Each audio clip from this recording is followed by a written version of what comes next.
शास्त्रों के अनुसार कार्तिक मास में प्रतिदिन स्नान करना चाहिए।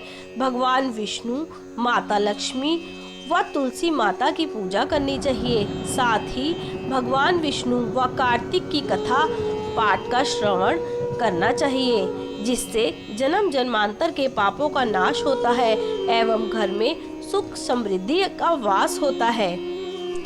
एक बुढ़िया माई थी जो चातुर्मास में पुष्कर स्नान किया करती थी। उसके एक बेटा और बहू थी। सास ने बहू को सोगार उपवास में खाने योग्य बनाने को कहा तो बहू ने जमीन के पापड़े बांध दिए।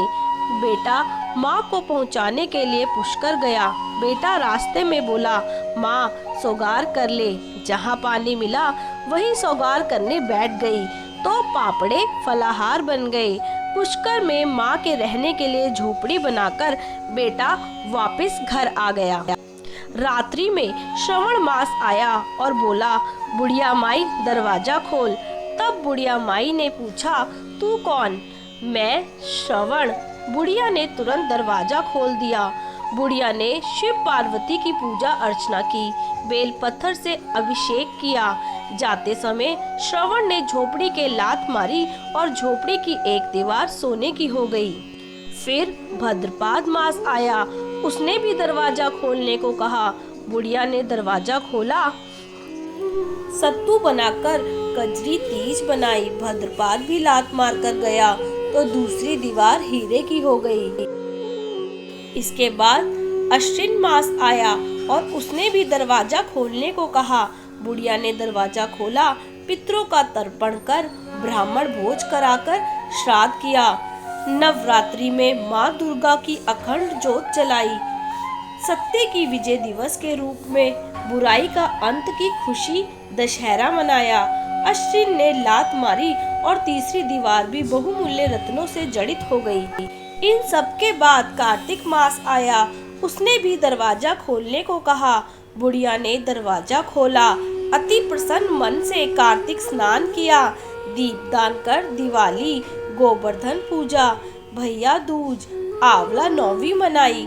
कार्तिक मास ने जाते समय लात मारी तो झोपड़ी के स्थान पर महल बन गया। बुढ़िया ने तन मन धन से गरीबों की सेवा कर भजन कीर्तन में अपना समय व्यतीत करने लगी। बेटा अपनी माँ को लेने आया तो माँ और झोपड़ी को पहचान न सका तो पड़ोसियों से पूछा। उन्होंने बताया तो बेटा माँ के चरणों में गिर रोने लगा और बोला, माँ घर चलो। सारे सामान के साथ घर ले आया। सास के ठाठ देखकर बहू के मन में लालच आ गया और उसने अपनी माँ को भी पुष्कर छोड़कर आने को कहा। पति अपनी सास को भी पुष्कर छोड़ आया। वहाँ सास 4 समय भोजन करती और दिन भर सोती। चारों मास आए और चले गए। जाते जाते झोपड़ी को लात मारी और झोपड़ी गिर गई। बहू की माँ गधी की योनि में चली गई, क्योंकि औरत लक्ष्मी का रूप है और उसे लक्ष्मी की तरह चंचल होना चाहिए। भगवान की पूजा और अतिथि का सम्मान करना चाहिए। चौमासे के बाद बहू ने कहा, अब माँ को ले आओ। तब जवाई सास को लेने गया तो कहीं न मिली। लोगों से पूछने पर लोगों ने बताया कि तेरी सास धर्म कर्म कुछ नहीं करती थी, खाती थी और सोती थी, जिससे वह गधी बन गई। जवाई गधी को बांधकर घर ले आया। उसकी पत्नी ने पूछा, मेरी माँ कहाँ है? तब पति ने कहा, तेरी लालच की वजह से तेरी माँ गधी बन गई। बड़े बड़े विद्वानों, ब्राह्मणों और ऋषि मुनियों से पूछने पर उन्होंने बताया कि बहू तेरी सास के स्नान किए पानी से स्नान करने पर उसे मनुष्य योनि मिलेगी। तब बहू ने ऐसा ही किया और उसकी माँ पुण्य मनुष्य योनि में आ गई। बोलो कार्तिक मास की जय। जैसे कार्तिक स्नान का पुण्य बुढ़िया माई को दिया, वैसे कहानी बोलने वाले को और कहानी सुनने वाले को देना। जय तुलसी माता।